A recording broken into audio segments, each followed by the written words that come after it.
প্রিয় শিক্ষার্থীরা, আজকে আমরা যুক্ত হয়েছি এইচএসসি আইসিটির যে ফাইনাল সাজেশন, সেই ফাইনাল সাজেশন নিয়ে তোমাদের সামনে এসেছি আমি সবুজ ইসলাম রাজ। মানে আইসিটি ভীতি নিয়ে আসো একটা ভয় কাজ করে যাদের জন্য, প্রথমে তাদেরকে নিয়ে কথা বলবো আমি।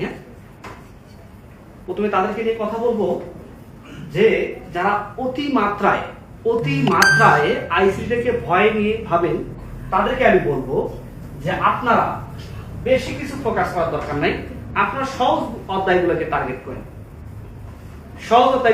করেন। তার আগে আমি তোমাদেরকে, ঠিক আছে সবাই একটু দেখি, একদম যারা আইসিটিটাকে ভয়ে আছো, আইসিটি নিয়ে কি আছো, ভয়ে আছো, আমি তাদের জন্য একটা সাজেশন দিব। সেটা হচ্ছে তারা করবা 1, 2,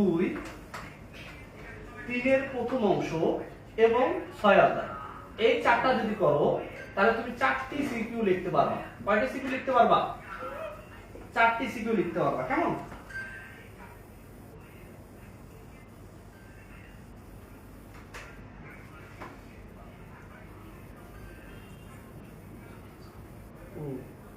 মেহেদি হাসান মুরাদ, শেয়ার ডান। আমিন শেয়ার করতেছে। ফয়সাল হাসান, স্যার কোথায় ক্লাস হচ্ছে? লালমনিরহাটে ক্লাস হচ্ছে আইসিটি স্পেশাল ক্যাব থেকে। তো কি বলছি, যারা আইসিটি নিয়ে ভীতিতে আসো তারা করবা 1, 2, 3 এর প্রথম অংশ এবং 6 অধ্যায়। যে স্যার কি কি পড়বো, আমি যা যা দিব তাইতেই পড়বা, এর বাইরে একটা ওয়ার্ডও পড়বা না। ঠিক আছে, আমি যা যা দিব এর মধ্যেই পড়বা, এর বাইরে একটা টপিকও পড়বা না। ইনশাআল্লাহ এর মধ্যে থেকে আসবে। ঠিক আছে, কেউ যদি তোমরা বলো যে ভাইয়া আমাকে একটা করে টপিক দেন, আমি একটা করে প্রত্যেকটা অধ্যায় টপিক দেবো, হ্যাঁ, এইভাবে বোঝা যাচ্ছে না। মোহাম্মদ হাসান, কিভাবে বোঝা যাবে? ক্যামেরা একটু ঘুরাই নেই, ক্যামেরাটি ঘুরাই নিতে হবে। এইভাবে ঠিক দেখা যাচ্ছে না? দেখা যাচ্ছে না? তাহলে আমরা প্রথমে আসি প্রথম অধ্যায় থেকে, এবং যাতে স্পেশালি এই অধ্যায়গুলো থেকে তোমাদের কোন কোন টপিক কিভাবে আসে এগুলো যদি জানতে চাও, বা যারা আমার কাছে কোর্সটা কমপ্লিট করছো তারা যদি এমসিকিউ সমস্যা থাকে তাহলে অবশ্যই অফিসে এসে শিডিউল নিয়ে ক্লাসগুলো করতে হবে। কেমন? তাহলে আমরা কাজে আসি, সবাই একটু মনোযোগ সহকারে দেখেন। তাহলে এবার আমাদের প্রশ্নটা হবে 11টা বোর্ড। কয়টা বোর্ড? 11টা বোর্ডে প্রশ্ন হবে, একটাই প্রশ্ন হবে। কয়টা প্রশ্ন হবে? 11টা বোর্ডে প্রশ্ন হবে কয়টা? একটা প্রশ্ন হবে, সেটা হবে অভিন্ন, তাই তো? তো প্রশ্ন যখন অভিন্ন হয় তখন কিছু কিছু প্রশ্ন একটু কঠিন থাকবেই, এটা স্বাভাবিক। কঠিন কখন হবে? যখন পড়বা না তখন কঠিন হবে। তো যারা একদম দুর্বল তারা এই 4টা প্রিপারেশন নিয়ে মোটামুটি একটা রেজাল্ট করতে পারবা। কিন্তু যারা ভালো পারো তারা, আমি বলবো, আমি 1 থেকে যে 6 এর যে সাজেশনটা দেব, 1 থেকে যে 6 এর সাজেশনটা দেব, 6-7টা পর্যন্ত এই সাজেশনটা সম্পূর্ণভাবে কমপ্লিট করবা। এবং সময় যদি থাকে, যাদের এই রিভিশন করার সময় থাকবে তারা 3 স্টারগুলো আগে পড়বা, তারপর যেগুলো আছে সেগুলো বিষয়গুলো পড়ে ফেলবা। কেমন? 2 স্টার, 1 স্টার এগুলো পড়ে ফেলবা। তো আমরা কথা না বাড়িয়ে শুরু করতে যাচ্ছি। এখানে আমি লিখছি, কি লিখেছি বলেন তো? জেনেটিক ইঞ্জিনিয়ারিং ও ন্যানো টেকনোলজি, তাই তো? এটা খুবই একটা গুরুত্বপূর্ণ একটা টপিক। এটা তুমি যত মন চায় ততগুলো স্টার দিতে পারো, হ্যাঁ, যতগুলো মন চায় ততগুলো স্টার দিতে পারো। কেমন? কারণ এইটা খুবই ইম্পর্টেন্ট। ওকে, তারপর আমি এটাকে দেব 2 স্টার, কৃত্রিম বুদ্ধিমত্তা। এটা না পড়লে চলবে, হ্যাঁ, ক্রায়োলজিটা। তারপর বায়োমেট্রিক্স ও বায়ো ইনফরমেটিক্স, এটাকে আমি 3 স্টার দেব। ওকে, রোবোটিক্স ও ভার্চুয়াল রিয়েলিটি, এটাকেও আমি 3 স্টার দেব। তার মানে কি দেখো তো, যদি প্রথম অধ্যায় তুমি ভালো করতে চাও তাহলে তোমাকে এই 1, 3 এবং 4 এই তিনটা টপিক যদি তুমি কমপ্লিট করতে পারো তাহলে তুমি একটা সিকিউ পাবা এবং এমসিকিউ পাবা 3টা। এই টপিক থেকে কয়টা সিকিউ পাবা? সিকিউ পাবা একটা, এমসিকিউ পাবা তিনটা। এই তিনটা টপিক যদি ভালো করে পড়ো, আর এটা আমি 2 স্টার দিলাম, এটা 1 স্টার দিলেও সমস্যা নাই, কারণ এটা বেশি ইম্পর্টেন্ট না এবং এটা তোমরা লিখতে পারবা সহজেই। হ্যাঁ, এরপর আসি দ্বিতীয় অধ্যায়। হ্যাঁ, দ্বিতীয় অধ্যায়ে এইটা একদম যত পারো স্টার দাও। হ্যাঁ, তারপর তুমি এটাতে আছে না, এটাতে 2 স্টার দাও, আর এটাতে তুমি যত পারো মানে খুবই ইম্পর্টেন্ট। হ্যাঁ, কেবলটা ইম্পর্টেন্ট আছে, ঠিক আছে। এখন দেখি সবাই একটু, আমি যেটা বলতে যাচ্ছি দেখো তো, এখানে আমি 3 স্টার দিছি কয়টা? 3টা টপিক। এখানে 3 স্টার দিছি কয়টা টপিক? 3টা টপিক, তাই তো? তাহলে এই 6টা টপিক যদি ভালো করে পড়ো, তাহলে তুমি অনায়াসে ইনশাআল্লাহ তুমি 2টা সিকিউ কম পাবা। কয়টা সিকিউ কম পাবা? 2টা সিকিউ কম পাবা, এবং এখান থেকে কমপক্ষে 6টা থেকে 7টা এমসিকিউ আসবে, ঠিক আছে।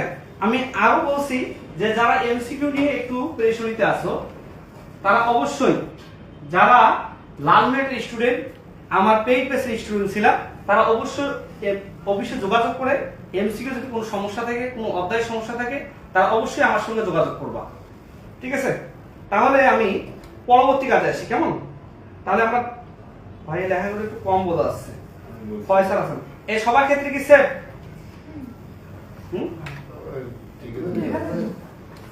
সবার ক্ষেত্রে কি সেম? তাহলে দেখো আমরা কয় অধ্যায় পর্যন্ত দেখেছি? কত অধ্যায় পর্যন্ত দেখেছি বলেন? 2 অধ্যায় পর্যন্ত শেষ না? তাহলে আমরা 3 অধ্যায়ে আসি। 3 অধ্যায়ে এই যে সংখ্যা পদ্ধতি রূপান্তর। সংখ্যা পদ্ধতি কি ভাইয়া? রূপান্তর। এখানে আমি প্রথম অংশ থেকে 10 মার্ক বলছি। কত মার্ক বলছি?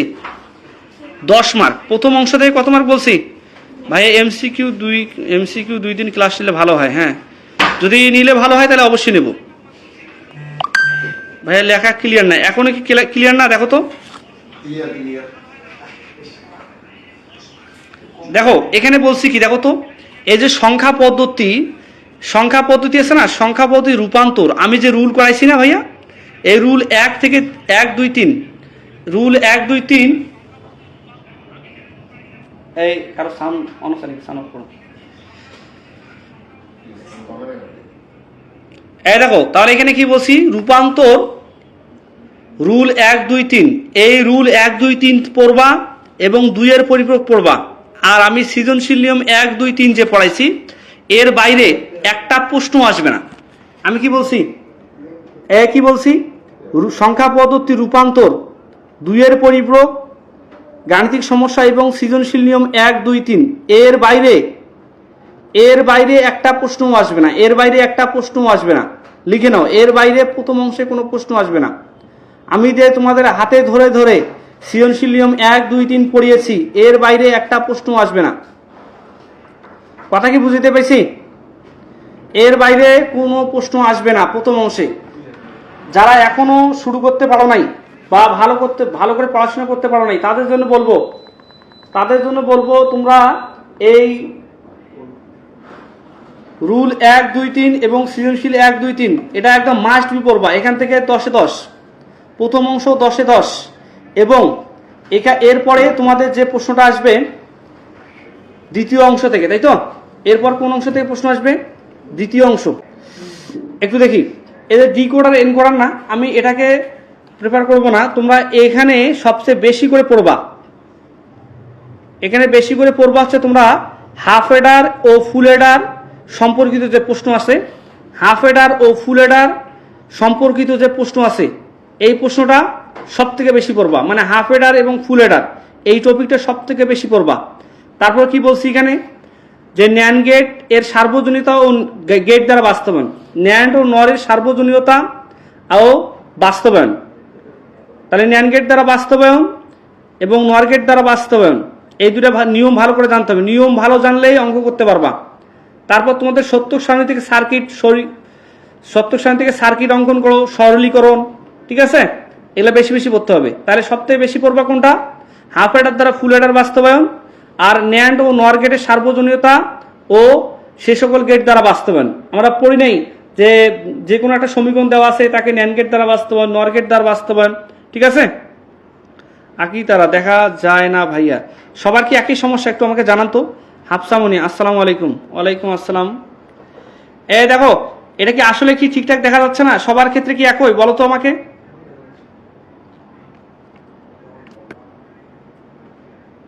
সবার ক্ষেত্রে একই কিনা আমাকে বলো।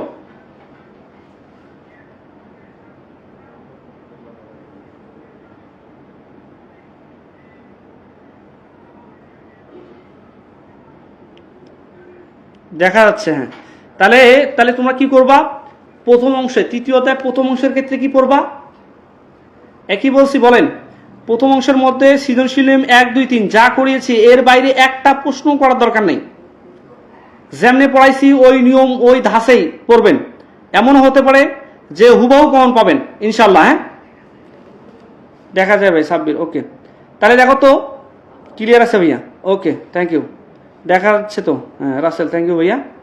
তাহলে আমরা কি পড়বো, হাফ এডার ও ফুল এডার সম্পর্কিত টপিকটা এটা 100% এবং ন্যান্ড গেট ও নর গেটের সার্বজনীয়তা এবং সে সকল গেট দ্বারা বাস্তবায়ন, এই জিনিসটা 100% ভালোভাবে তুলে নেন। এবং সত্যক সারণী থেকে সার্কিট অঙ্কন এবং তার সরলীকরণ টপিকটা খুবই গুরুত্বপূর্ণ। সরলীকরণ তোমাকে জানতে হলে, ভালো পাইতে হলে অবশ্যই কি জানতে হবে, অবশ্যই আপনাকে কি জানতে হবে বলেন তো দেখি, মৌলিক উপপাদ্যগুলো জানতে হবে। কেমন, আমরা পরবর্তী কাজে আসি।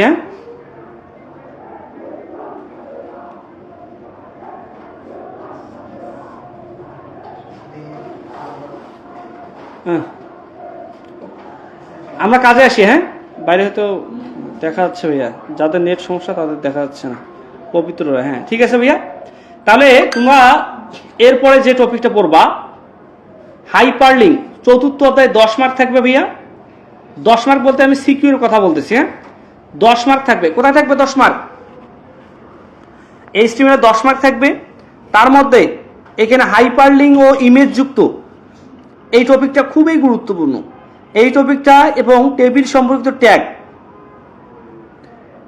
ঠিক আছে, এবং টেবিল তৈরি, এটা মনে করো যে খুবই ইম্পর্টেন্ট। যদি বলি যে কোন কোন কোন টপিকটা আসবে, এই টপিকটা খুবই ইম্পর্টেন্ট 99%। কেমন, তারপর আউটপুট লেখো, কোড লেখা থাকবে, সেখান থেকে আউটপুট লেখা, এটা এমসিকিউ আসতে পারে, আবার সিকিউ আসতে পারে। তারপর তুলনামূলক সহজ টপিকগুলো বলছি এখানে, subscript tag, superscript tag, description list, order list, unorder list, এগুলো তোমরা পারবা। মিক্সড যে লিস্টগুলো আছে এগুলো পারবা তোমরা, এগুলো একবার দেখলে হয়ে যায়। মুখস্থ করতে হবে ওয়েবসাইট কাঠামো আর ওয়েবসাইট পাবলিশিং, ঠিক আছে, যে ওয়েবসাইট কিভাবে সবার মাঝে পৌঁছে দেবো, এটা হলে কি হবে, ওয়েবসাইট পাবলিশিং হবে। হ্যাঁ, এই সিস্টেমের সুবিধা অসুবিধা, মৌলিক কাঠামো, এটা বেশিটা গুরুত্বপূর্ণ না।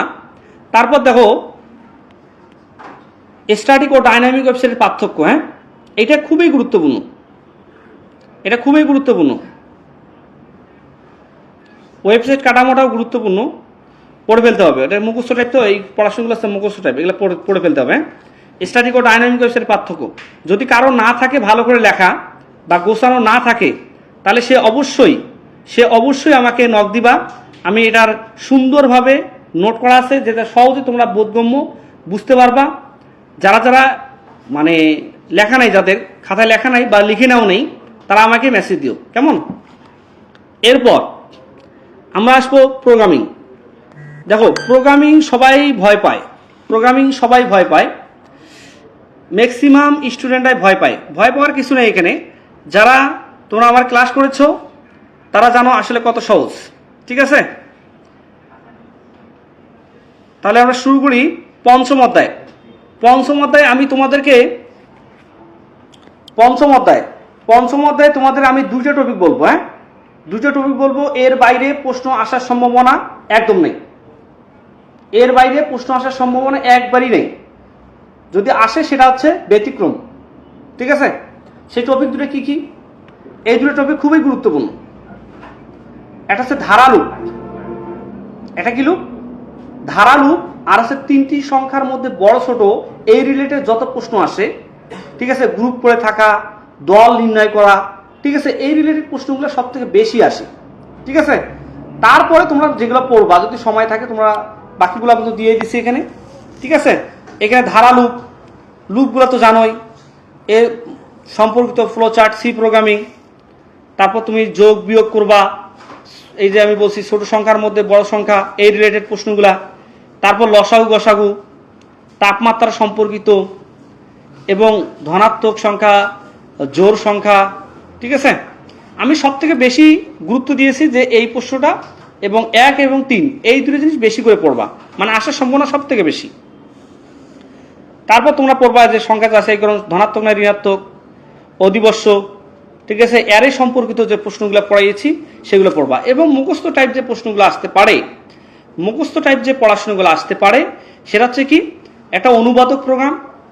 অনুবাদক প্রোগ্রামের মধ্যে আবার সব থেকে যেটা বেশি আসে সেটা হচ্ছে কম্পাইলার ও ইন্টারপ্রেটারের মধ্যে তুলনামূলক পার্থক্য বা বিশ্লেষণ। হ্যাঁ, তারপর কি আসে প্রোগ্রামিংয়ের প্রোগ্রাম ধাপের সাথে কিভাবে সম্পর্কিত বা প্রোগ্রাম উন্নয়নের ধাপ, এই ধাপগুলো আসে। হ্যাঁ, এমসিকিউ পাবা, সিকিউ পাবা। হ্যাঁ, এবং অবজেক্ট ওরিয়েন্ট প্রোগ্রামের মৌলিক ধারণা, এগুলো তোমরা একটু দেখবা।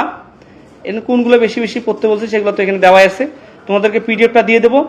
এবং তোমাদের এখান থেকে অনেকগুলো এমসিকিউ পড়িয়েছি, তোমাদের সম্ভবত এই পঞ্চমতার এমসিকিউ পড়েছি 2 দিন। যারা শেষ সময় এমসিকিউ ক্লাসগুলো করনি তারা অফিসে যোগাযোগ করে অবশ্যই এমসিকিউ ক্লাসগুলো করে ফেলবা। আমি 6ষ্ঠ অধ্যায়ে তোমাদের কথা বলতেছি। 6ষ্ঠ অধ্যায়ে পড়বা হচ্ছে রিলেশনশিপ ও ডেটা টাইপ। রিলেশনশিপও কি বলেন তো, ডেটা টাইপ। এখান থেকে প্রশ্ন আসার সম্ভাবনা 99%। এখান থেকে প্রশ্ন আসার সম্ভাবনা কি 99%। ক্লিয়ার? এখান থেকে প্রশ্ন আসার সম্ভাবনা 99%। তো এখান থেকে আমরা পড়বো হচ্ছে রিলেশনশিপ ও ডেটা টাইপ, এটা বেশি বেশি পড়বো, কথা বুঝছো? তারপর হচ্ছে আমরা কুয়েরি পড়বো, এসকিউএল কমান্ড, যেটা কমান্ডগুলো পড়াইছে কমান্ডগুলো পড়বা। এই রিলেশনশিপের সঙ্গে এন্টিটি রিলেশনশিপ কাছাকাছি, হ্যাঁ, এই দুটো পড়বা। তারপর শর্টিং ও ইন্ডেক্সিং এর পার্থক্য, আর এই বিষয়গুলো মুখস্থ করতে হবে, একটু দেখতে হবে। ব্যাখ্যামূলক প্রশ্ন কেমন? যারা শেষের দিকে ক্লাস করোনি এমসিকিউ তারা অবশ্যই অফিসে এসে অবশ্যই যোগাযোগ করে ক্লাসগুলো করে ফেলবা, যে শিডিউলগুলো দেওয়া আছে। আর আমাদের মডেল টেস্ট প্রোগ্রাম হবে আগামী সোমবার থেকে। যারা যারা ক্লাসগুলো মিস করেছো তারা তোমরা কিন্তু এই পরীক্ষাগুলো দিতে পারবা। তো পরীক্ষাগুলো দিলে তোমাদের একটা প্রশ্ন সম্পর্কিত একটা ভালো একটা ধারণা হবে।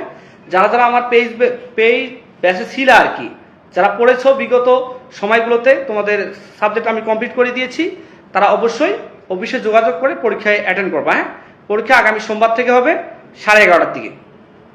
যারা যারা পরীক্ষা দিবা তারা অবশ্যই আমাকে জানাবা আজকের মধ্যেই, যে তাহলে তোমাদের প্রশ্নগুলো একটা প্রশ্ন সম্পর্কে, ফাইনালের প্রশ্ন সম্পর্কে তোমাদের একটা বিস্তারিত একটা ধারণা হবে। সেই পর্যন্ত ভালো থাকো, সুস্থ থাকো, এবং যাদের সমস্যা আছে সেগুলো আমাকে জানাবা। এবং তোমাদের যত কোনো এমসিকিউ ক্লাসের প্রয়োজন হয়, আমরা যে পরীক্ষার আগে একদিন সময় পাবো, সেই সময়টুকু আমরা তোমাদেরকে একটা 1 শট ক্লাস নিয়ে তোমাদেরকে জানাই দেবো। হ্যাঁ, ঠিক আছে, ওকে, ভালো থাকো, সুস্থ থাকো, দেখা হবে পরীক্ষার আগের দিন। বা ইংলিশ পরীক্ষা দিয়ে এসে আমাদের যে সময়টুকু থাকবে, আমরা সন্ধ্যা অথবা রাতে আমরা 2 ঘন্টা অথবা 3 ঘন্টা একটা সেশন নেবো। 21-22 ঘন্টা না, 2-3 ঘন্টা একটা সেশন নেব, যে আবার এই বিষয়গুলো তোমাদের একটু বলবো, তোমরা ওগুলো একটু ভালো করে পড়বা। আর এই সময়টুকুর মধ্যে তোমাদের আমরা আগামী সোমবার আছে কয় তারিখ? 5 তারিখ। তাহলে 6, 7 তারিখ, 8 তারিখ পরীক্ষা হচ্ছে। হ্যাঁ, তাহলে সবাই অবশ্যই পিডিএফটা কখন দেবেন? পিডিএফটা অবশ্যই রাসেল গ্রুপে দিয়ে দেবো। হ্যাঁ, ইনশাল্লাহ। তো তোমরা যেটা বলতেছি, তোমরা অবশ্যই পরীক্ষায় জয়েন করো এবং ভালো করো ইনশাল্লাহ। হ্যাঁ, ভালো থাকো, সুস্থ থাকো, শুভকামনা রইল। এইচএসসি 2026 সবাই সাজেশনটা সবার বন্ধুদেরকে দিয়ে দাও, যাতে তারাও উপকৃত হয় এবং একটা ভালো একটা রেজাল্ট করতে পারে। ঠিক আছে, ভালো থাকো, সুস্থ থাকো, আল্লাহ হাফেজ, আসসালাম।